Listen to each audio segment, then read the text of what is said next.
Pambano la kwanza kabisa la kikosi cha makomando ya wanamaji KMCU tayari baada ya kumaliza mafunzo makali yaliyoendeshwa na wanamaji wa Uingereza.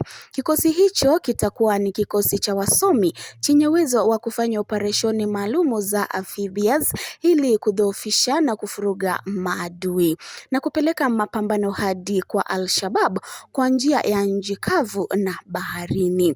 Walifunzwa katika kozi ya vikwazo iliyofadhiliwa na Uingereza katika kituo cha jeshi la wanamaji na cha Mtongwe, mfano wa kambi ya mafunzo ya makomando wa kifalme huko Livingstone, Uingereza.